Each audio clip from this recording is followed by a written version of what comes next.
Eh bien bonjour à toutes et à tous, comment ça va Basile? Tranquille. Comment il va Tino? Bah ça va très bien. On vient de découvrir un club aujourd'hui parce qu'on accueille un supporter de Troyes quand même. Exactement. On est pas nombreux. On est vraiment pas nombreux. Putain, c'est vrai. On a réussi à le trouver. C'est fou. On va chercher. Stade de l'Aube, Stade de l'Aube, qui exactement. était le plus petit stade de Ligue 1 quand vous étiez en Ligue 1. Ça dépend de quelle année, parce qu'on était en même temps en Ligue 1 que le Gazélec Ajaccio. Ah oui, ouais, là tu En remontes. année, et donc là, on remonte. Le sur Gazélec 2015. Ajaccio. Mais ouais, je pense que l'année dernière, on n'était pas loin. Il y avait Clermont. Il est Mais en tout compliqué, cas, on Clermont. n'était pas dans les plus gros, Non, ça ça, c'est c'est sûr. sûr. Ils sont en train de le refaire celui clairement. Ah ouais? Stade mec, Gabriel c'est- Montpied. il est terrible celui de Clermont. Ouais. Basile, qu'on appelle sur les réseaux sociaux Stadito, créateur de contenu YouTube, tu vlogs sur place dans les matchs. Comment ça t'est venu cette passion Je suis passionné de foot depuis que je suis tout petit. Dès mes 5 ans, j'ai Ouais. commencé à jouer au foot, je suis allé au stade. À 3. Non. De toute façon, je pense qu'on ne devient pas supporter de 3. Faut être né à 3 pour Non, que... non, alors ça, je te jure, je pense que c'est là-dessus, sûr, 100%. c'est un truc qu'on est sûr, c'est ça. Non, on ne devient pas supporter de 3, donc ouais, non, je suis né à 3, j'ai grandi à 3 pendant 20 ans, j'y ai vécu, j'y vis plus aujourd'hui. Mais voilà, donc j'ai commencé à aller au stade, aller avec mon père, avec ma sœur, aller au stade beaucoup de fois. Je voyageais, je commençais à voyager, je commençais à bouger. En 2019, je me suis lancé le petit défi de faire un nouveau pays chaque mois, pendant toute Ok. l'année. C'était mon petit défi à moi, et puis arrivé au bout de 2-3 mois, je me suis dit, bah, il y a peut-être des gens, ça peut intéresser de voir autre chose. Et donc, je suis allé dans un stade, j'ai fait un premier vlog. J'avais pas d'exemple sur lesquels je pouvais m'appuyer pour voir comment c'était. Ouais, et tout. personne faisait ça, genre. Ça se faisait en fait en Allemagne et en Angleterre, mais je l'avais pas vu, je l'ai découvert après. Et au fur et à mesure, j'ai trouvé une fois, 2 fois, dans un stade, dans un deuxième, dans un troisième. Et puis après, faire découvrir les différents pays. Et puis, bah, comme cette année-là, en 2019, je m'étais lancé sur beaucoup de stades, beaucoup de pays. J'avais de la matière. Et d'ailleurs, c'est la première année où j'ai été voir plus de 100 matchs dans une année. C'est fou. Wow. T'es allé voir 100 matchs toi dans une année Max? Non, je sais pas si je suis allé voir 100 matchs en tout même, Ouais. alors que j'étais abonné et tout. Ouais, j'ai fait 104 matchs cette année-là en 2019. Bah, ça fait 2 par semaine, quoi. C'est quasiment ça. Je pense qu'il y a beaucoup de monde qui t'ont aussi connu avec ton projet de rêve de coupe. Ouais. Moi je sais que je suis assez passionné de ce format-là où tu suis des petits clubs en Coupe de France. Bah, c'est ça, tous les supporters de petits clubs, je Ouais. pense que Et tu le t'as fais réussi à aussi cibler en, cette cible-là. en Coupe de France et aussi en Gambardella. Ouais, Donc c'est c'est quelque chose, je pense que les gens t'ont aussi découvert grâce à ça. Ouais, c'est un format qui plaît beaucoup parce que je vais directement au cœur du football. Chacun peut s'identifier au rêve de coupe. C'est des gens de tous les jours qui ont un métier, qui bossent à côté. C'est pas les grandes stars de qu'on ouf. voit à la télé. C'est un football qui est pas trop médiatisé parce que même à la télé, dans les médias, la Coupe de France, elle commence en 32e de finale en général en janvier quand les clubs de Ligue 1 arrivent de France. Moi, je la commence le 30 août. Tu vois, et encore en région parisienne, j'ai déjà vu qu'il y a des matchs qui se sont joués ce week-end-là parce qu'ils ont tellement d'équipes en région parisienne qui jouent les matchs déjà là en mai-juin. Sinon, le premier tour vraiment, il commence le 30 août en général, ce week-end-là. Il y a beaucoup de clubs qui galèrent parce qu'il y a plein qui sont en vacances, mais ça commence là. Et donc à chaque tour, je vais dans un club amateur et c'est des rencontres de folie. C'est né du Covid, ma série. Eh bah écoute, on passe tout de suite à la première séquence. Le débat enflammé. Mais comme Et là, est-ce Les flammes. Les flammes qu'au partent. montage, on peut faire partir les flammes d'ici ou pas? Je sais pas si c'est possible ou pas. tu l'as mis exprès en plus. ce J'ai t-shirt. mis exprès. Ça me fait trop plaisir. Le débat enflammé, qu'est-ce que c'est? On te pose une question et tu réponds. Ok. C'est juste un débat en fait, finalement. C'est ça. S'il n'y a rien de révolutionnaire. Est-ce que l'arrivée du City Group à 3 était-elle une bonne chose ou pas, selon toi? C'est un vrai débat enflammé dans la communauté et chez les supporters. Je pense qu'au moment où City Group est arrivé, oui, parce que un club comme Troyes était voué à presque disparaître. Ça faisait des années que le président il cherchait un repreneur. D'ailleurs, pour la petite anecdote, le club a failli être repris par un mec qui était quasiment assigné un contrat pour reprendre le club. Et il s'est avéré qu'il n'avait pas de thunes. Et quelques mois après, il a acheté le club de Mulhouse. Pour dire, Même niveau, ouais. il est passé de l'Estac, qui était quasiment, je sais pas, à ce moment-là, je crois que c'était en Ligue 1 ou en haut de la Ligue 2. Ouais. À acheter Mulhouse. Il y a eu ce truc-là, donc le club était en train d'être vendu. C'était quelque chose qui était acté, on l'avait en tête. Moi, quand City est arrivé, je me suis dit, mon objectif, si je suis père un jour, j'ai envie d'emmener mon gamin à Troyes pour lui faire vivre ce que j'ai vécu. Et donc je me suis dit, bah il avec aura pas envie l'arrivée, d'aller à 3, son fils. bah s'il n'est pas à Troyes, pour le faire devenir supporter, ça va être un vrai truc. Et surtout que toi, tu as réussi à vivre ça sans le City Group. Bien sûr, ça c'est sûr. Quels sont les arguments pour et contre pour toi Quand ils sont arrivés, je me suis dit, ils ont une vraie connaissance du football. On est sur un groupe qui est le plus gros groupe de football au monde. Ils ont 10 clubs aujourd'hui, ils ont un vrai savoir-faire, il y avait beaucoup de choses qui sentaient bon, entre guillemets, sur pas mal de choses. Pour l'instant, la vérité, c'est que quasiment que des échecs sur tout ce qui se passe actuellement.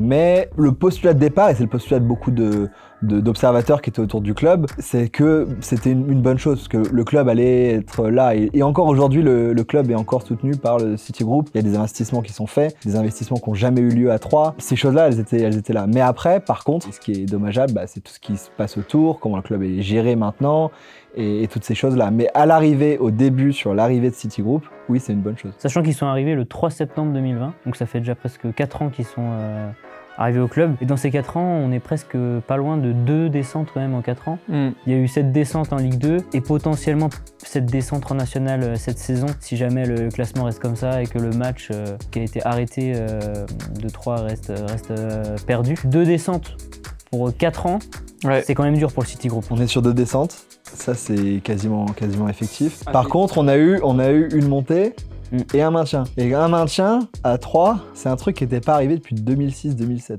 C'est l'ascenseur à jaune 4. C'est dire. Moi, alors, je suis très content d'être supporter de 3. C'est un truc que vraiment je revendique partout où je peux aller parce que j'ai vécu des choses avec mon club. J'ai été voir mon premier match en avril 2003. Depuis, j'ai vécu 6 montées. Bon, 7 descentes. Donc, ça va être la 7e, je crois, si je compte bien. Mais chaque saison, il s'est passé des choses. Et j'ai pas été dans un ventre mou de la Ligue 1 pendant 10 ans. J'ai des potes qui ont des clubs comme ça où en avril, club de fin, c'est ciao. Là, nous, à 3, non, jamais. Ça, il y a plein de clubs. Je pense que vous pouvez les mettre dans les commentaires. Il y a plein de clubs. Nantes, Rennes. Mais voilà, moi, j'ai vécu des choses avec mon club. Et ça, c'est cool. Tu vois. Mais après, c'est sûr que Toulouse. C'est le coup de...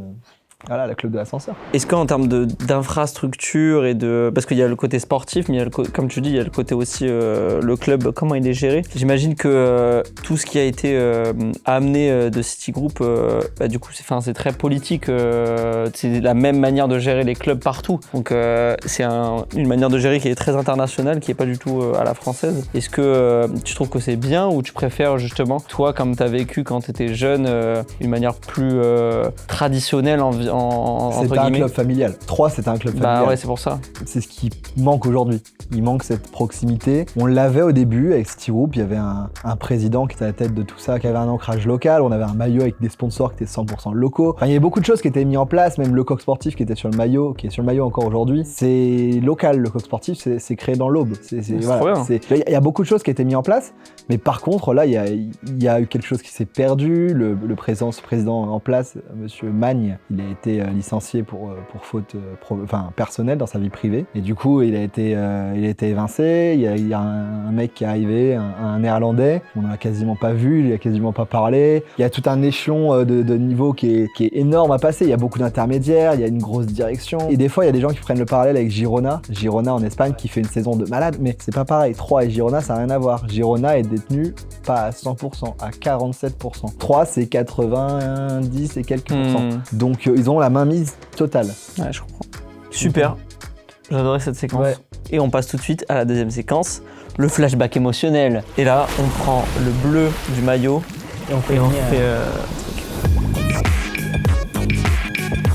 Là, on a été un peu sur des moments négatifs, donc je pense que ça serait bien de te rappeler quelques mots. Ouais, du positif. Du moins, je suis partant. Un peu de positif. Là, le flashback émotionnel, juste pour expliquer, on va te montrer des vidéos positives ou négatives et tu vas devoir nous dire un peu ce que tu as ressenti au moment T. Ok. Du coup, là, la première, on te laisse découvrir et après, on en parle. Ça marche.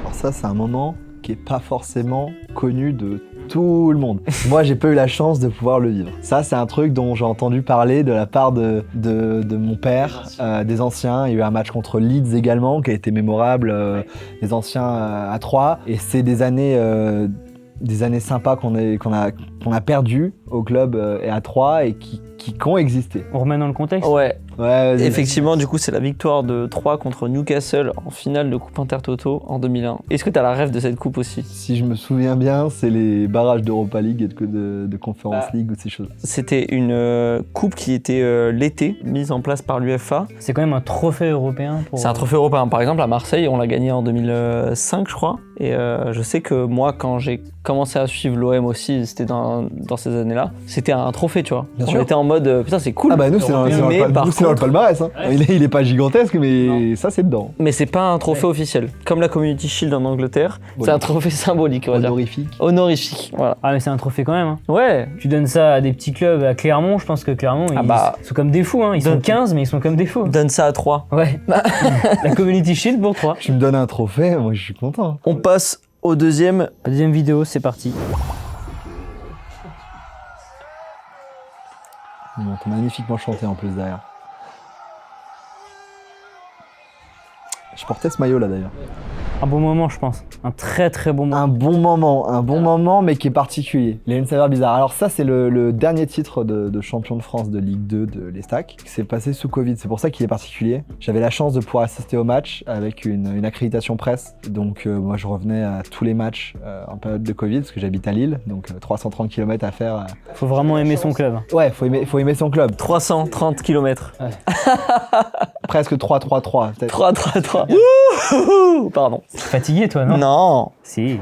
Juste le match d'avant, je l'ai vécu, j'étais dans les rues de Barcelone. Le seul mec dans Barcelone qui était comme un ouf. J'étais sur la Ramblas avec mon téléphone à célébrer les buts, on perdait 1-0 à Châteauroux et moi j'étais là. Ils ont égalisé, ils ont marqué, je suis rentré à 22h parce que le couvre-feu était à 22h et le match s'est terminé à 21h55. Ce match d'après, c'était ce match-là contre Dunkerque qui nous a donné le titre, mais qui a été fêté devant un stade vide avec des supporters qui attendaient à l'extérieur du stade sur le parking. Les joueurs les ont retrouvés après. Le plus marquant, je pense pour moi en termes de titres, parce qu'on en a eu 2 assez récents, c'est celui avec le maillot que je porte actuellement, c'est le maillot 2014-2015. La fin d'une saison, on finit premier, on roule sur tout le monde, avec une équipe qui était vraiment magnifique en Ligue 2, avec Darbion, Nivet, Azamoum, des gars qui avaient vraiment les valeurs du club, qui les défendent encore aujourd'hui, Comment certains qui sont investis. Renaud Ripard. Il est toujours là, Ça Renaud c'est Ripard. actuel, mais c'est Toujours moins là. glorieux pour l'instant. Ouais, pour l'instant, il a du mal. C'est un super gars, très sympa, mais pour l'instant, voilà, c'est Tu pas nous lances les résultats. parfaitement pour le dernier flashback, je pense. Vas-y. On est sur un flashback de cette saison. Et en plus, il est sur l'image. Forcément, on est obligé d'en parler. Forcément. C'est dur à regarder. Ouais. Je les connais celles-là en plus, ces images. Ce moment-là, moi, j'ai pas pu être au stade. Mon père non plus. Alors, mon père est abonné, va à tous les matchs. Je l'ai retrouvé, on était au restaurant ensemble, on menait 1-0, on était contents. On s'est dit, peut-être qu'il y a de l'espoir et tout. Peut-être que le dernier match qui arrive là, là, dans quelques jours, contre Annecy, à domicile, sera le match pour une finale, pour sauver. Et il y a ça qui arrive. Ça, on remet dans le contexte aussi, qu'est-ce que c'est? Bah, c'est lors de Troyes Valenciennes. C'est les supporters troyens qui ont lancé des fumigènes sur la pelouse. Donc les propres supporters de Troyes. Le match a été arrêté par les arbitres et donc du coup complètement ruiné les espoirs de maintien de leur propre club en Ligue 2. C'est quand même... Parce que potentielle sanction... C'est ça, potentielle sanction, du coup match perdu. Alors qu'à ce moment-là, je sais plus il y avait combien dans le match. Ce match-là, il y a un partout. On joue contre Valenciennes qui est déjà relégué. Ouais. On doit l'emporter. On doit au moins prendre 7 points sur les 9 derniers qui restent à prendre. On va jouer encore Laval et Annecy derrière. On mène 1-0, on se fait revenir au score. Et là, 87e minute de jeu. Il reste 3 minutes plus 6 ou 7 minutes de temps additionnel. Et là, les supporters interrompent une première fois le match en jetant les fumigènes sur le terrain, mais sur le côté où il n'y a pas de joueurs, parce que le but de l'action, c'était pas de blesser, c'était pas de viser des joueurs, c'était vraiment de protester. Là, ils ont interrompu le match une première fois, ça s'est arrêté 15 minutes, le match a repris pendant 1 minute, et là, le match a été arrêté une deuxième fois avec un fumigène qui a atterri près du gardien de Valenciennes. Quand on commence à viser un joueur, c'est là que ça pose problème. Et que, voilà, qu'on manifeste son mécontentement, clairement, c'est totalement justifié. Qu'on le fasse et que ça commence à toucher un joueur, là, c'est plus possible. Ça donne au club une raison de se dire, regardez, il restait 10 minutes, c'est peut-être un peu de votre faute. Alors que c'est pas de la faute des supporters, le maintien il est ailleurs, c'est pas sur ce match-là. Pour l'instant, 3 à 5 points de retard sur le premier non relégable, avec du coup un match en retard. Faut savoir, on enregistre juste avant la dernière journée, on n'a pas encore les décisions. Là, dans ces fumigènes qui ont été jetés, il y a eu 9 supporters qui ont été interpellés et 4 joueurs qui ont été mis à pied. Parce que ce qui est dingue et ce qui a fait le tour d'internet, c'est que les joueurs ont repris les fumigènes et ont lancé 4 joueurs de 3, dont 2 formés au club. Et ça, c'est ça qui est dur. Je me permets de parler de crise. Permettez-vous, monsieur? C'est fait. Tu peux clairement. Voilà. Est-ce qu'on en discute? Non. Attends. Ah non, c'est un fait. On va voir si t'es vraiment un bon supporter de l'Estac. Le quiz express. Tchou. Et là, il y a un train et tout. J'ai pas eu le TGV la dernière fois. C'est vrai? Non, c'était un train basique. Ah non, nous on veut un train à grande vitesse. Ouais. On veut le TGV. Ouais. Le quiz express, qu'est-ce que c'est? On va te poser 10 questions. Tu auras 0,5 points pour chaque bonne réponse. Donc c'est un quiz qui va être sur 5 en tout. On va pouvoir connaître un peu ta culture foot sur les Stacks 3. Donc là, du coup, c'est toi qui vas faire ton propre résultat sur 5. Sur les autres séquences, ça sera à nous à la fin de te noter pour savoir si t'es vraiment un vrai supporter. Mais là, sur cette séquence-là, c'est toi et tes connaissances. Ok, j'espère que j'aurai plus de points que nous cette saison. Est-ce que ça va être compliqué? Ça serait bien. Je pense pas. Non. Ah ouais. Qui est le meilleur buteur de l'histoire de 3? Il est dans mon dos, il s'appelle Benjamin Nivet. Est-ce que tu as le nombre de buts? Ouais. Ça, c'est Nombre de buts bonus. Non, j'ai pas le chiffre exact, mais pour moi, il a passé à 100. C'est le numéro d'un département. C'est le nombre de points de Manchester City actuellement, je crois. Bah, si c'est ça, c'est 85. Bon bah non alors, c'était 84. Ouais, on n'est pas loin, on n'est pas loin. C'est si. Mais c'est fort parce qu'il est numéro 10 et il est pas attaquant, il est pas... Ouais, Quand ouais. j'ai vu ça, je me suis dit pas mal quand même. Ouais, pas mal Benjamin Nivet. Ouais, pas mal, Pas Benj. mal, ouais. Ouais, pas mal. Ouais. On t'accorde la bonne réponse évidemment. Évidemment. Qui est l'actuel président du club? Actuellement, c'est un néerlandais qui s'appelle Matthijs Manders. Et je sais pas très bien le prononcer parce qu'on l'a quasiment pas entendu. Ouais, c'est ça. On t'en tiendra par rigueur. Hein. Exactement. Bah, Je essaie de le prononcer, toi, tu vas voir. Matthijs Manders. Ouais, c'est pas mal. On te l'accorde aussi. Hein. Comment s'appelle le stade? Stade de l'Aube. Ouais. Combien de Avec places? un mec qui a mis 200 matchs Je te dedans. jure. Et il fait 20 400 et quelques places. Putain, ça c'est fou, fort. hein. 20 420. Chips personnel Tino, tu dois fermer ta gueule jusqu'à la fin, en fait. À toi. Tino. Ok, c'est Ok. bon, je peux le dire. Qui est l'actuel numéro 20 de l'Estac? Renaud Ripard. Effectivement. Bon vieux Renaud. On parle pas du chanteur. Hein. Non. Quel est le meilleur classement de 3 en Ligue 1? J'étais pas né, je pense. Enfin, si, j'étais né, mais j'étais pas encore au stade, mais je crois que c'est 7. Moi, j'étais pas né. 7ème. 7ème, ouais, ça, c'est ma première. En quelle année? Comme ça, les plus belles années, c'est 3, c'est 2001, 2000-2001. Ouais, Il est 2001. fort. Hein. 2001 et On 2002. lui accorde. Ah bah évidemment qu'on lui accorde. Est-ce que tu peux citer 5 entraîneurs français qui ont entraîné 3? Je sens qu'il y en a eu beaucoup là ces dernières années. Jean-Marc Furlan, Ouais. Denis Troche. Je sais pas pourquoi il me vient en tête, j'en ai Ok, entendu ça parler marche. récemment. Laurent Batles, Ouais. Bruno Irles Bien sûr. et Alain Perrin. L'entraîneur actuel aussi. L'entraîneur actuel, David Guillon. Il y a eu Alou Diarra aussi. Alou Diarra, j'avais zappé pendant Alou quelques Diarra. matchs. Mais Mais il a été- entraîné 3. Il a entraîné 3, c'est vrai. Qui a déclaré « Moi je m'en fous, j'ai 37-38 piges et ma carrière elle est faite. Je sais même pas si je suis triste pour des joueurs qui baissent les bras pour la suite de leur carrière. » C'est Adil Rami, non? Exactement, c'est Adil Rami. Est-ce que tu as le contexte de... Ouais, c'est la fin de saison dernière, il me semble. Adil, il est là à l'Estac, il a fait deux saisons. Il a été bon quand on a eu besoin de lui. Il y a eu un peu de défaillance à la fin, à la fin de sa carrière. Et c'est vrai que l'année dernière, ça suivait plus, quoi. Il y avait plein de jeunes dans le vestiaire qui ne prenaient pas conscience de ce qu'ils avaient entre leurs mains, que la Ligue 1, ça se présente pas comme ça, que c'est pas si facile. Et toi, tu as l'occasion à 20 ans ou à 21 ans de jouer en Ligue 1. Lui, il avait fini sa carrière, c'était fait. Et ouais, c'était dramatique. Et il avait raison. Et là-dessus, il a eu des interventions qui ont été marquantes. Et il a servi le club tout de même Un personnage. au niveau, Ouais, au niveau une médiatique. En fait, le club l'a pris pour son expérience un peu et aussi surtout pour son côté Sa grande médiatique. gueule, ouais, de ouf. Parce qu'il allait faire parler du club et que voilà. C'est une légende du club pour toi, Adil Rami? Non, du tout. Non du tout. Non, du tout. Une légende du club, c'est un joueur qui a porté le maillot plein de fois, qui l'a représenté pendant de Benjamin nombreuses Nivet, années. c'est une légende. C'est la légende du club. Ça, c'est pas, tu vois. Moi, tu me demandes Zidane ou Nivet, et ben, je suis désolé. Moi, mais c'est pas loi. Hein. C'est voilà. Mais après, c'est la mauvaise foi du supporter, tu vois. Ouais. Moi, j'ai grandi qu'avec une personne, c'est Benjamin Nivet quand je vais au stade, etc. Donc, C'est qui les autres légendes pour toi? mais des joueurs qui ont marqué le club. Roten. Roten, à l'époque, il a fait des choses importantes. Des joueurs formés au club, il y a Blaise Matuidi, Ouais, mais ce de que là, j'allais que dire. ce soit des légendes, je sais pas, parce qu'ils n'ont pas marqué le club. Mais des gars comme Stéphane Darbion dans cette époque-là, qui ont joué énormément de matchs, qui ont marqué le club, qui ont gagné des titres avec les Stacks, ça compte. Et après, plus ancien, il y a eu qui est adjoint, qui est encore dans le staff, Mohamed Bradja, Slajan Djukic, qui est un buteur que j'ai pas pu connaître, mais dans ces années-là, ça c'est des légendes à 3. Et encore, les personnes qui ont vécu les années d'avant ont d'autres légendes. Moi, sur ma génération, il y en a un, c'est Benjamin Nivet. Eh ben, on l'embrasse, Benjamin Nivet. Ouais, on l'embrasse. Tu le connais?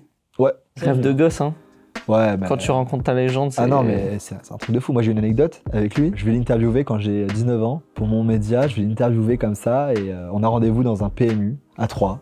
Déjà, ça, c'est... Voilà, C'est il me dit, super, ouais, déjà, c'est rendez-vous au super, PMU. ça. Il me dit, voilà, rendez-vous au PMU, voilà, à telle heure. Et puis, voilà, je reçois un message de lui quelques temps avant. Il me dit, désolé, je suis en retard, je dépose ma maman à Adidas. Et tu vois, juste de recevoir ça de ta légende, c'est un truc, tu te dis, mais c'est incroyable, tu vois, genre. Et après, on a fait l'interview et j'ai pris une photo pour l'interview, mais sans faire gaffe, derrière, il y a un gros panneau Ricard, parce qu'on est dans un PMU et que voilà. Et ça c'est un truc qui est gigantesque, et quand tu passes d'avoir ta légende comme ça, que toi t'as vu au stade, à le rencontrer. Et souvent, quand on rencontre quelqu'un qu'on aime beaucoup, qu'on idolâtre, qui est important pour soi, on est déçu. Benjamin Nivet, j'ai jamais été déçu. T'as été déçu quand tu m'as rencontré? Je suis pas fan de toi. Mais c'était normal. Enfin, le mec est normal, quoi. Le mec est normal, le mec est humain, le mec a joué jusqu'à 43 ans. Enfin, c'est gigantesque. Enfin, et puis c'est une personne comme une autre, qui a un talent pour le foot et qui est aussi, en tant qu'être humain avec le sportif, extraordinaire. Parce que jouer jusqu'à 43 ans, c'est fou. Hein. C'est pas donné à tout le monde. Non. Faut une hygiène de vie, faut tout ça. Et ça, ouf, hein. Ça, c'est fou. Et bah écoutez, on est un peu parti, mais c'est super. On s'est égaré, mais...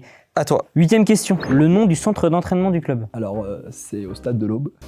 Il n'y a pas de centre d'entraînement au club particulièrement, mais sinon il y a un centre où les jeunes jouent, c'est le complexe Henri Terré. Et il y en a un qui est en construction, enfin qui va être construit. C'est vrai que le nom... Qu'est-ce que vous avez dans vos listes? On a Centre sportif de l'Aube, mais du coup c'est ça. Ouais. C'est ça, c'est au stade de l'Aube. Voilà, en fait, le centre sportif de l'Aube, c'est l'endroit où est le centre de formation. Et après ça, pas loin, il y a le complexe Henri Terré où les jeunes jouent. Et sinon les joueurs, ils s'entraînent, ils sont dans leur vestiaire tous les jours. Et ils sont dans le vestiaire du stade? Ils sont dans le vestiaire du stade tous les jours. C'est trop bien. Je te jure, ils sont dans le vestiaire du stade. Clairement, il n'y a pas ça. Non. Tous les jours, ils sont dans le même vestiaire du stade et ils sortent, ils vont à l'entraînement sur les terrains annexes qui sont à côté. Combien de trophées ont-ils gagné? Ah là, je risque de perdre mon perfect. 2 Ligue 2 récentes, une Intertoto.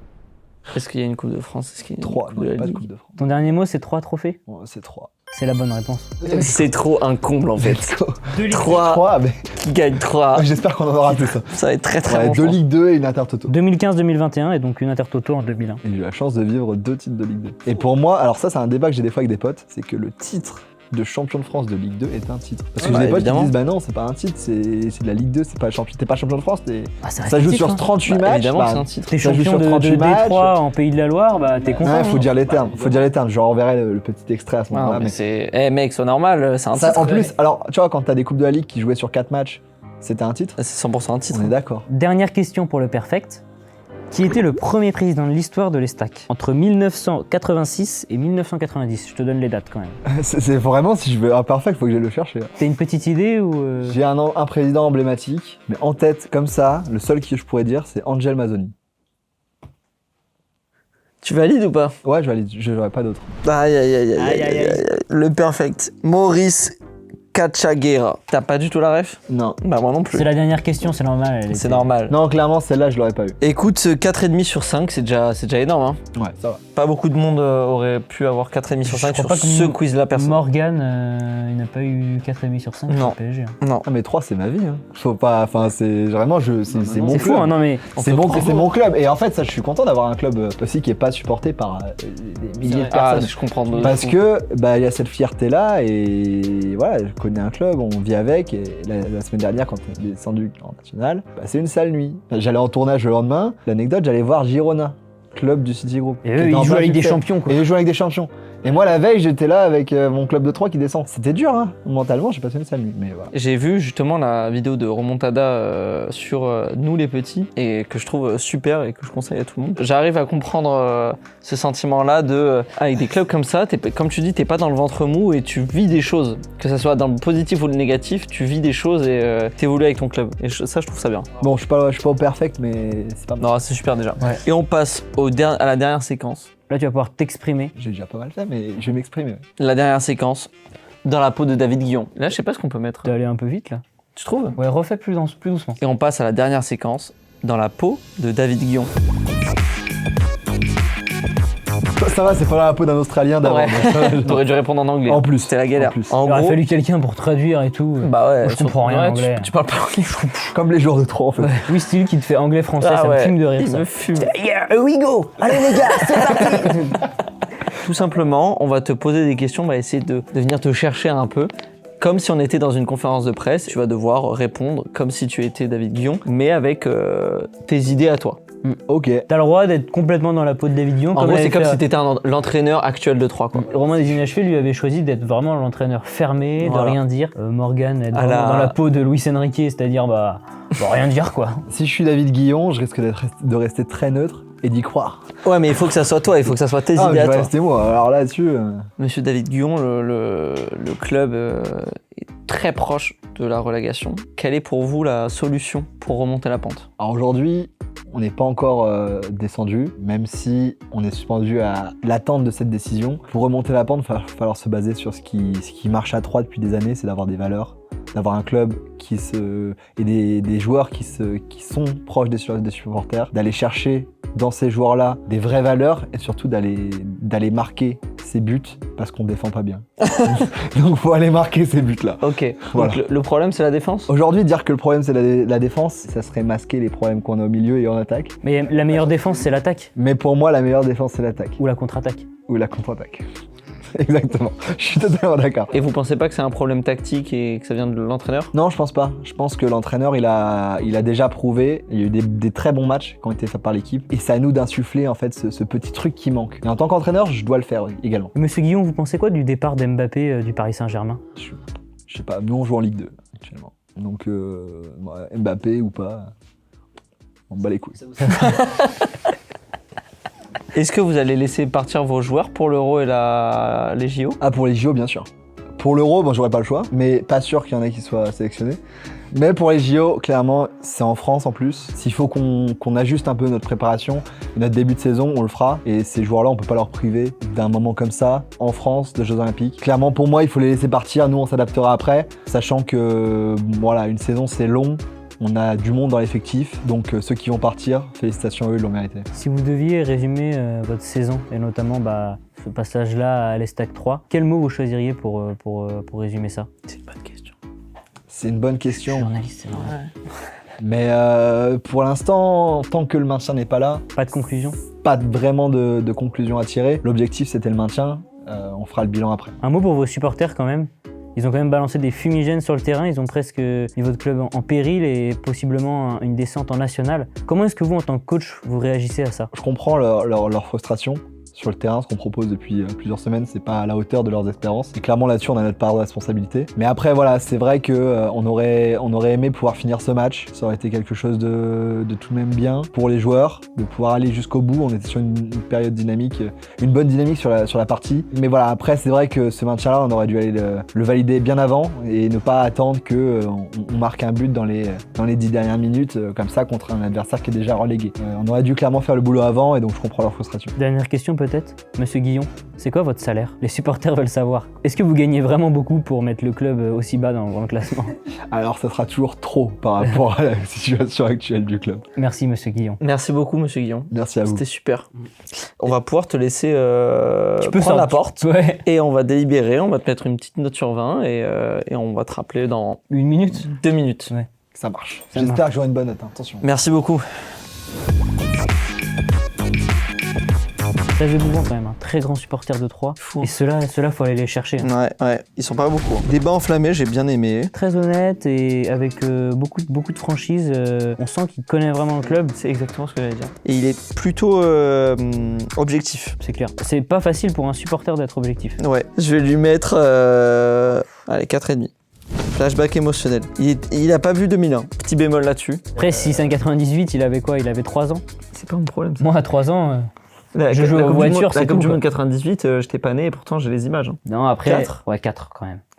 Quiz Express 4,5. Et dans la peau de David Guillon, il était bon aussi. Ouais. Et il a su être en même temps coach et en même temps nous donner quelques informations. Ouais. Est-ce qu'on partirait pas sur un 5? Comme ça, il a 18 et c'est le. Pour moi, en tant que supporter, Ouais, je c'est suis d'être supporter de 3. Je suis d'accord avec toi. On lui met 5 parce qu'il était vraiment bon. Et donc ça fait 18 sur 20. 18 sur 20. Et pour l'instant, c'est le meilleur supporter qu'on ait eu sur ce format-là sur Terre. Ouais. Et justement, ça peut être très intéressant. N'hésitez pas à nous dire dans les commentaires si vous avez des clubs qui vous intéressent, notamment des petits clubs comme ça, comme Troyes. Ouais. Moi, je pense cette année à Laval qui fait une énorme saison en Ligue 2 pour être intéressant. Le Havre, Ah, c'est ça. Montpellier. Il y a vraiment, je pense, si Toulouse. vous avez des idées de. Ouais, n'hésitez gros pas à supporters. nous dire. Stanito!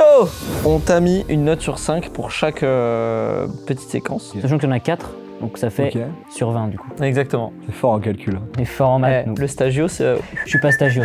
Ils sont derrière les stagios. il va vraiment vite. Le débat enflammé, t'as été objectif et c'est ça qu'on a aimé chez toi. T'es supporter mais t'es objectif. C'est pas facile d'être supporter et objectif, Ouais. que ce soit positif ou négatif. Exactement. Du coup, on t'a mis un beau 4,5. Ok. Sur 5. Flashback émotionnel. Apparemment, t'es un 98, 97. Ah bah, tu vois, encore pire alors. T'avais 4 ans et t'avais pas trop de souvenirs de la victoire de l'Estac contre Newcastle. On est obligé d'être un peu critique. On est obligé. On est désolé. Hein. Forcément. Il n'y avait même pas encore la télé dans tous les foyers à ce moment-là, les gars. Et surtout à 3. Surtout à 3. Attention à ce que je dis. Est-ce qu'ils l'ont déjà maintenant? C'est la question que tout le monde se pose. Attention. En tout cas, sur les autres flashbacks émotionnels, t'as été quand même très bon. Vivre, Sur place en plus. Ouais, donc on est parti sur un 4,5 sur 5 aussi. Ça va. Honnête quand même. On avait mis 4. Mais on monte à 4,5. sur 5. Mais on il met a fini sa 4,5. phrase. 4,5, allez. Le quiz express, 4,5. t'as eu 4,5. Et ensuite, dans la peau de David Guillon, 4,5. 4,5 dans la peau de David Guillon. on a changé. Ce qui fait un total de 4,5. De 4,5. 18 sur 20. Bravo. C'est très bien. Et pour Voilà. l'instant, tu es le meilleur supporter qu'on a jamais reçu. La seule note que j'aurais appréciée autre, c'était 3. Ah, mais on est con. Ouais. Ouais, mais 3, C'est nous qu'on présente. Mais 3, c'est pas ouf sur 5. Non, Ouais, c'est pas mais ouf. pour la vanne. C'est vrai que c'est pas ouf. On va te donner quand même une note sur tes anecdotes, tout ça. Moi, je te mets 3 sur 5 sur tes anecdotes. Et moi, pareil. Merci beaucoup. Merci Basile. Merci En tout les cas, gars. puis, merci beaucoup d'être venu. Ouais. Bon courage à l'Estac pour la suite de On l'histoire. espère du que club. vous allez vous maintenir. Il y aura une suite, faut rester. On t'invitera l'année prochaine et vous serez en national et tu seras débité. Alors, en national, ça, il y a de grandes chances qu'on y soit. Non, Mais dans tous les cas- manifestez là. Dans tous les cas, on sera là. Voilà. Peu importe. Quand on est supporter, Et vous serez 3. Mais ils seront là. On finit là-dessus. Merci beaucoup d'avoir regardé. N'hésitez pas à suivre Stadito sur toutes les plateformes. Twitch, YouTube, non, pas Twitch. TikTok, YouTube, Instagram. TikTok, Insta. Voilà, Voilà. Stadito, le foot dans les stades. Exactement. LinkedIn aussi pour ceux qui ont LinkedIn. Ouais, LinkedIn aussi. Moi, je te suis sur LinkedIn, c'est pour ça. Ouais, bah LinkedIn, ça a fait le taf, franchement. Allez suivre Tino aussi sur LinkedIn. Il est très présent sur Ouais. LinkedIn. Très très actif. Il cherche un stage. Ah non, non, je cherche pas de stage, par contre. Merci beaucoup d'avoir regardé. Merci. À bientôt. Et vive Ciao. Passe D. Et vive Passe D, ouais. Et abonnez-vous sur le TikTok de Passe D aussi. On est petit- 3. On est 3.